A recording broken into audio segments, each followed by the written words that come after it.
everybody. This is Greg Stewart, and welcome to the Greg Stewart Show, where I utilize life coaching to help people with areas of behavior that they're stumbling through in life and looking to find their identity from a behavior. Lately, we've been tackling relationships. Now, most relationships and all relationships, whether it's your intimate relationship, we will connect on, whether it's your work relationship, but all relationships in life are relationships, no matter who we connect with. So, without further ado, before we get into this next one, I want to thank everybody who has subscribed. I also want to welcome people that are watching for the first time, and anyone out there that also has not subscribed yet, but you are enjoying the show. Please, once again, subscribe, like, share, and comment. And so, without further ado, the first person I have here on this list who had written to me, his name is Ernie, and he comes from New York, New York. And when he written here, he wrote, "What are your main reasons for requiring counseling?" He says he would like to communicate better. He says that there is conflict constantly. He wishes to have more intimacy and passion, but he knows he has to rebuild trust. And then he goes into a little more detail here. He says, "My wife lacks trust in me." So one of my big questions is, since this is the first thing he wanted to tackle, is why does your wife lack trust in you? And so he writes, well, I sort of had a few incidents that happened last month where I reached out to one of my ex girlfriends. In fact, the girl that I was seeing before I was involved with my wife, I just reached out to say hello a few times. Is this considered cheating? My wife sees it as cheating. I don't really see it as cheating. So I have to ask you this, Ernie. If your wife reached out to the guy she was seeing before, the guy before that, or whomever, how would you feel? Let's talk about feelings here. How would you feel if your wife did that to you? Now, I know a lot of people will say, well, let's get a little more information. Why? And this is a great question. Why, in the first place, does one, in this case, Ernie's case, why does one look to call an ex anyway? Well, we do these things when we're not getting our needs met, Ernie. So I'm assuming that you wasn't getting a need met. You wasn't getting a need met, and so therefore you reached out to someone who once made you feel like your wife used to make you feel, hoping that you were going to get some feedback that made you feel connected and significant. And it must have worked for you, because it says here you have spoken to this person, but you never advanced over that other than a couple phone call conversations. That's as far as it went, but you must have received the feedback that you received. So, in your wife's eyes, in her mind, even though you claim that nothing transpired, nothing happened, there was intent. There was intent for something to possibly could happen, something that could happen. So, if you're wondering, well, why does my wife not trust me? That's a big part. Let's break this down to the next one. Since this time, I've cut off all communication. I've also given my wife, the reins to look at my phone, to check history, and realize and connect that I am not doing anything, though she still harbors, she still yells, and she's still rude because she wants to know the why. Now, again, I don't advocate this, but what need, obviously significance, what other needs were you not getting from your wife prior to this happening? Because I'm sure whatever you wasn't receiving from your wife, I'm sure she wasn't receiving it as well, because you usually can feel tension, and it's not usually one-sided. Not one person goes, I love you, I love you. They might be insecure and fake it because they sense something, but usually you can tell as well, or you're batting heads, or you're distancing yourself, but usually you both can feel something. So it was going both ways. Now she's rude to me. This should be expected. Again, you said last month, these wounds are still fresh. They're still intent. Your wife is wondering, why is my husband doing this? And then she expects, says here, well, she wants me to act happy when I'm around her. Why are you not acting happy? What are you acting? Well, you say, I'm not acting happy because at times she continues to bring up, why did you do this? Why didn't you come to me? Why did you not talk to me? And you say, I did try to talk to you before this happened. I was, always getting yelled at, or you would avoid, and we wasn't connecting. So human need number four, not connecting, avoiding, and this is the form of a love language in reference to when we're not seeing our people. When we're not seeing our people, or they become objects, or we become roommates. So that's what Eric is saying here. It wasn't like I went this way, I didn't act on it. There was no intent. I just wanted to be heard.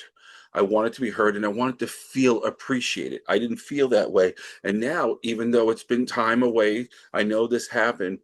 Intimacy, she doesn't really give me since then. But even prior, the intimacy, the passion was difficult between us because we both want different things. Sometimes I just want to let loose and have wild sex where she wants to constantly make love.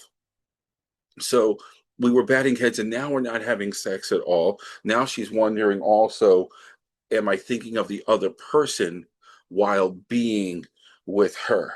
So these are the areas of Ernie's concern. He also states it's hard when she's constantly on me. We need to try to get through this, and try is not the word, by the way, for her and our family, which is huge. So huge means that there's other people in the mix. And let me tell you, even if there wasn't children, you have his family, you have her family. We inherit family to make us as one. So now there's the concern of who she's talking to, who are you talking to? So again, the house is divided because her fear of intent, and why she's not becoming your everything, is because she's worried long term. Are you my everything? Are you going to do this again? What caused this? So, of course, I hope outside of me that she's always welcome to come on the show or talk in private with me so we could find out what needs that she needs to fulfill in order to feel connected, to feel significant, to feel value. Because in this world, we respond for two reasons: for value of something or for a threat. You gave her the threat, so it's hard for her to see the value in this relationship. So the key thing is, if you're asking, what can I do to get back in her good graces? Show her that she's worthy, and don't make it a competition. Well, is she going to show me that I'm worthy? Is she going to, right now, she's looking to see if you could show her that she's worthy, that you value her. And right now, she's not feeling very valued. So the key factor is here. We can go into, what needs you meet, but before we even get there, she only is going to have tunnel vision for what you did. So if you're saying, well, what about me? I want to still go back to me and make me feel appreciated, make me feel valued. Right now, that could be also borderline, not to say that your problems are not worthy, but because of what you did, if you're more focused on the me, it's going to make you look like narcissist. So therefore, it's important, if you want this to work, if there's children involved. You just said we have a huge family, but you didn't elaborate on how huge. You didn't define what is huge mean. So I'm assuming that there may be kids. So now you have to look at the whole thing. They're also observing because they're seeing mom's fear. They're seeing mom's anguish. So the first thing is to do the little things, is to say the little things. And what does that mean exactly? Well, there's a saying: if you do what you did in the beginning of a relationship, Ernie, there'll never be an ending. So if you're wondering, what can I do? What can I do? And she may continuously to test you, to bring up or want to know, because it's eating her alive emotionally. What is it that you went to this person? You'd say, look, I didn't act like you said. And I can't tell you what to say, but she wants to feel Am I going to be valued? Am I going to feel safe? She wants to feel safe because she submitted herself by marrying you. She gave herself to feel a sense of safety, and she doesn't feel safe. So, yes, you could say, you know what? I did this, it didn't go any further, and you could repeat that. But you could now say something along the lines, if you feel it, I want to make you feel loved and safe. Tell me outside of that question, which I did it because I just was saying hello. You could say that, but the real truth is, I just wasn't getting a need met. Now, I'm glad that it didn't go any further. I had no intention of it going any further. I'm not telling you what to say, but at the same token, I'm glad that whether you believe in faith or not, that something brought it out so that so we can fix this together.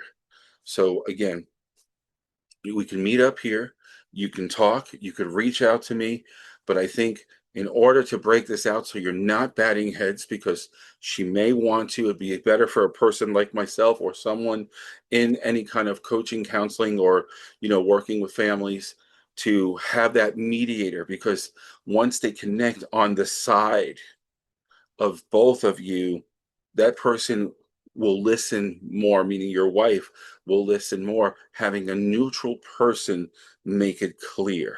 So that would be my recommendation. Okay. So I hope things work out. Remember, reach out here if you want help more so with this matter. Okay. Let's take another message here that someone had written to me now. Her name is Anna, and she's in Kansas City.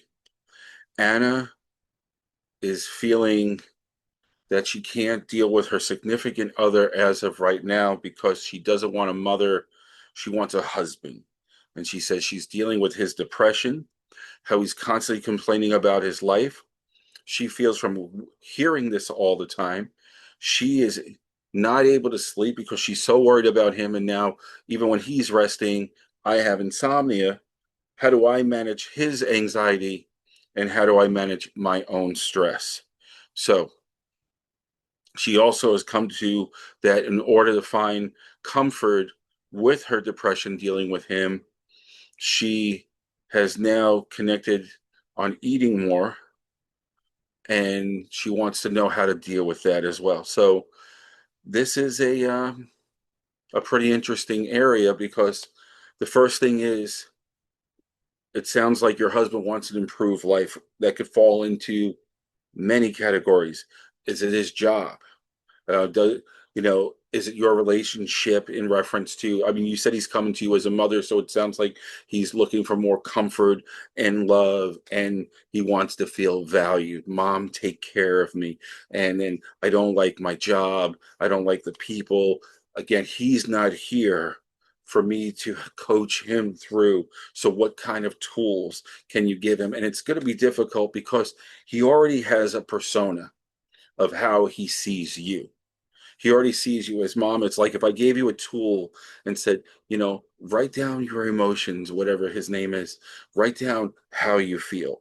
Like, I had a gentleman actually in Buffalo, New York, a couple of years back, and I said, tell me, what do you like about yourself? Because I hate everything about me.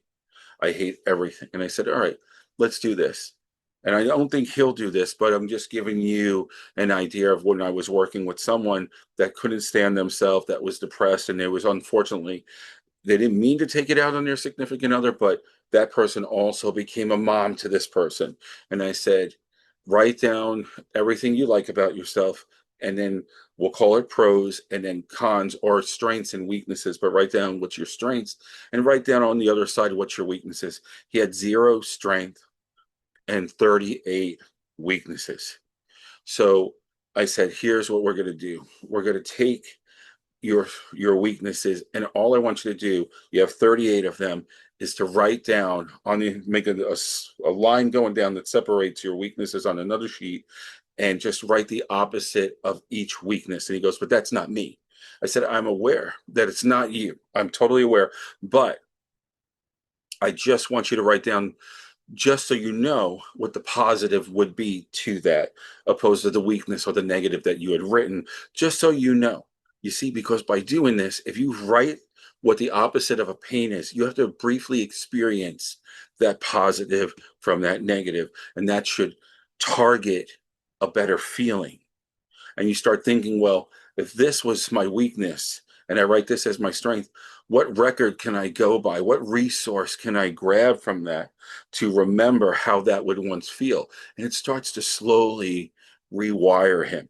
Now, we can't rewire him, but you can try that to see if he's open to just say, okay, honey, I know you're dealing with depression right now. I know you wish you had an improved life. I know sometimes you have difficulty sleeping until I kind of massage you to sleep. And now, rather than saying, look what you did to me, now I'm not sleeping. Now, I'm depressed. Now I'm eating more. So he's hearing this on top of him not feeling worthy, not feeling loved, not feeling like he could do anything right. So the first thing in repairing identities is to acknowledge, despite what they're saying, even sometimes if you're blue in the face, to rewire them. You're worthy to me. I married you. I love you. That starts to rebuild the man. You see, if you heal the boy, you then heal the man. So by reiterating that, now, I don't know how long you've been dealing with this. So now it sounds like you've been dealing with it for a while. These things become a habit. And again, if you've tried things like saying, try this exercise, I just heard Coach Greg say, and he declines, he may not, because you know why? You've now, unfortunately, without knowledge, enabled who this identity he's choosing to be. You enabled it. So I got my mom figure. I got someone that's giving me what I need. And so I can move forward. And it's not like he's doing it on purpose, but you fulfilled something. It's like an addict. If I have someone that's a drinker and I go, here, let's go to a bar, I'll buy you your drinks. I know you're trying to quit, or give someone a cigarette because they're begging. That's what's happening here. So after you put out your support, you have to stop it eventually. You have to stop it and say, look, I gave you some tools. Are you going to do the work? Come back to me when you've done the work. You got to play, tough love sometime. Come back to me when you play the work. Now, is he prone to hurt himself? Then we have a whole different ball game. But if it's words, talking, and wanting a mother figure, which is what you pretty much written here, well, then we have something that we could work with. You see, because again, you married him, and you could emphasize to be my man, to be my leader, and I look up to your authority. I know what you do takes a lot. See, healing the boy. I know what you do. Instead of saying you do a lot, I do a lot too, and make it into a competition sometimes. And by the time you can nurse him slightly without enabling, getting him back, he can then witness what you have done and give you the love and support that he once gave you in the beginning of your relationship. I would assume you had that because you had it before. Otherwise, I would wonder, what was it then? The reason, the resources that you married him. So I'm going to assume for the better. Now, again, after a bit, if you try that exercise, just so we can get on with what is his strengths, what is his weaknesses, what's overwhelming him, we can use those. That if he does write those, or if they're all weaknesses, we can use those too. I hate my job. Okay, well, let me see your resume. I haven't done one in years, so let's do your resume. I'm not going. If you are giving him the help and he's still fighting you on it, then you got to take care of you. If it means, putting earbuds in or any other way so you can rest, but you have to tell yourself, as you said, I'm not the blame of this. I'm not the mother figure. You need to connect to your identity. Why is this important? Because again, even though with rejection will come obsession, if it's enough for him that you can move for yourself, self preservation, it will force him to grow, because the only way to change anyone in this world, the only way to change anyone in this world is by changing yourself. Now, I'm only going by the details that you have written. It sounds like you've been a great support system. But again, now you've been eating yourself into depression. And now you're concerned with, how do I lose this weight? Because I don't want to take medication to do it. Okay. So here's another way that will help you and also help him. Do things for you. If there's a gym or a place where you can meet someone, whether it's free, taking walks, look on, certain safe places that you can meet with groups and start taking control of your life and walking. When we see this, people tend to say, okay, you know what? She's doing her thing. I got to man up. I got to woman up because I don't want to lose something. You see, because people will change for two reasons: to get out of pain or to get into some form of pleasure. And again, if I'm losing value and then because of the threat of what I'm doing, self sabotaging, well, then I need to get going. I need to start doing the right thing. And I see this in my work all the time. I see a person that will do similar things to what you're telling me. I even make threats. I don't think I can go on if you're not here, just to control, the person so they can still have that enabler, that mother figure, that father figure, or whatever other figure you want to put there. But the key factor is this, is that if they are prone to do that, well, then it's time to look into what do you do through hotlines? What do I do when they are, you know, going to hurt themselves? If they're that high on that anxiety, depression scale, then I would look into some hotlines and say, hey, you know what, they've taken it now to a different level. Hopefully not from what you have written there, but we want to cover all bases. So if you want to talk, I got what you said here, but if you want to go into more detail about your husband and what you can do, but right now the key factor is give this exercise that I said so we can find out, come back on, right, go, hey, I did this was his weaknesses. What does this mean? Well, in reference to the 6 human needs, if he says, I hate my job, well, ask yourself, am I feeling valued? Okay, then why are you staying there? Well, the pay is good. What about your job is it that you are not receiving? I'm treated like crap. What are you doing that someone is treating you like crap? See, we could break things down more soundly, but I'm going to need the information from you. But first, the only way you could even find out thoroughly is if you can get him to do this exercise and then come back on and let me know how that goes. But remember, number one now, in order to make a better relationship with anyone in this world, yourself included, with this person, but as well as yourself, is for you to self preserve your well being. If it means I got to sleep on the couch, if it means I have to put music, go look, you want a better version of me as your wife? Then I need to rest my brain. I need tonight for me. And you don't owe any excuses. Now, they might go on a rant and this, that, or what, but you have to do what you have to do. But the key thing is this, just like any salesman sells themselves, your presentation. If you come off aggressive, if you come off agitated, if you come off, look what you're doing to me. And I know it's difficult when you're sleep deprived, you're not getting what your brain needs, but your presentation can trigger and set this person off to wig out, to freak out, or to do more so of what they're doing now in reference to getting you to enable them in order for you to have peace. So keep your presentation to where you're calm and you're just going to do you. And again, if you're concerned about the weight loss, go and once again look into groups where you can walk, where you could see where they offer things nutrition wise, meetups. There's so many things, whether it's a webinar, on meetup.com, and that's not a dating site. It's where mutual co-ed people meet with their hobbies or concerns such as this. You can do that too.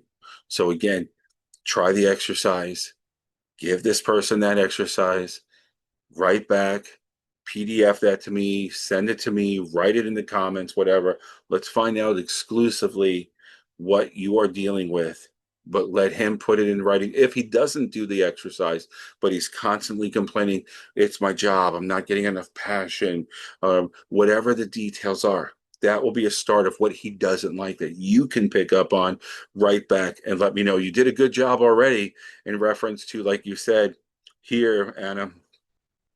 He says he's depressed, but we don't know what's causing it. He says he wants to, well, sort of we do. You said he wants to improve his life. So well, we can find out what is it that he wants to improve in his life. Is it, the relationship, passion, and intimacy, or is the job? You want, more, rest so he can manage his anxiety. So maybe he feels like he's working too hard, but you did a great job on letting me know what you're dealing with. And now it's time for you to connect on what you need. So get back to us here, Anna. We'd love to hear how this continues so we can help you. Thanks again for tuning in and commenting. All right, let me read one more to you before we end this show today. I have Sharon in Los Angeles. And Sharon says, I'm afraid to tell my significant other that they just diagnosed me with a cancerous lung nodule. I've been smoking for 50 years. I've been with my husband for most of those years, but I'm afraid to tell him what I'm dealing with. Not so much that he won't be supportive, but at this point, I did want to quit smoking. But with this, why should I now quit? Well, this is a big one because if you're asking, why should I quit now? You're, as you did before, it sounds like you're finding comfort in smoking. And so it sounds like that by telling your husband, you almost feel like he's going to force you at this point to quit. And the reason would be, I love you. If there's a chance to keep you here, hopefully this nodule in your lung isn't spread into your lymph nodes, and I'm going to lose you, Sharon. I'm going to lose you, and I don't want to lose you. I don't want to I don't want to lose and have no one in my life.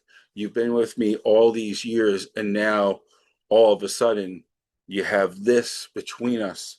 We married so we could be one, and we've made it this far outside of health issues to be one, and I would be lost without you.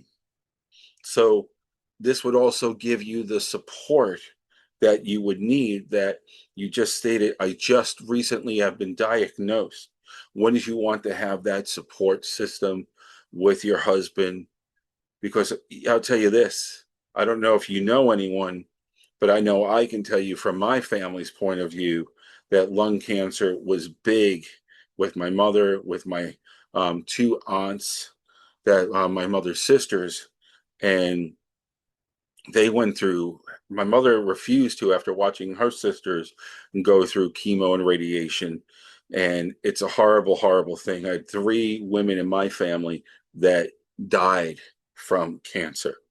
So I'm not trying to scare you, but if it does get you to stop smoking, if it helps the treatment, and maybe that's where you'll have to go first, is to say, because I guarantee that with this diagnosis, you don't have to worry about, quitting. You're going to want to quit. And I think if you were to ask anybody that have been diagnosed or has gone through or is going through chemo or radiation, I think they'll be the first to tell you that it's going to be really difficult for you to even want to grab a stogie and put it up to your mouth. I can tell you that even my mother-in-law, God rest her soul, she did beat it the first time. It did unfortunately come back around after a few years, and I think she could have had a longer life. She beat it. She stopped smoking during treatments. It was a living hell for her, but she did it. She lost her hair. She had all of these things going on. And then she quit. We were all happy for her. We were happy. And then she would go, you know what? You're totally clean right now. You're totally good. And a couple weeks later, she went back to smoking. A couple years, she continued to smoke, diagnosed again. And it was right around COVID. So between the hospitals not knowing what COVID was, which it affects your respiratory, and then her getting the cancer again, it was hell until finally she was lost. So you love this man. He loves you. If he freaks out, it's not because he's angry with you. Freaking out is fear. If he, what is this? What is that? his mind is like, why does this happen? I'm going to lose her. This is what's going through his head. I wish there was something we could do. I told you for years. I know it's the last thing you want to hear, but this is him freaking out because fear of loss, fear of loss. And maybe you bring in a family member and go, look, I don't know his name. I'm just going to say Bert, Sharon, and forgive me. You didn't put his name down, but you go to a family member. Okay, I have this. I didn't want to come to you first, sis, mom, this, that, whomever, but I know Bert is going to be a little uneasy with this because he's been wanting me to quit for a long time. Go with a support system. Go with and say, look, I need to talk to you. And this person, or even myself, could be the moderator, the mediator to say, look, right now, what Sharon needs is a loving hand. I know that this is overwhelming for you because you didn't expect it, but right now, we can connect on your feelings as well because they are valued. But we need to think of the protocol now for Sharon. And Sharon, like I said, if you don't quit smoking, I'm telling you, you will if they feel, and it sounds like they're going to, being that they found a cancerous lung nodule in your lungs, that there's going to be some treatment. And if this talk with you now, if this chat with you now isn't getting there, the medication definitely will. But keep us posted because we do care. We want the best for you. I want to hear how this turns out. Our prayers, whether you're a faithful person or not, we are here for you. And I thank you for sharing this. And I hope this was helpful.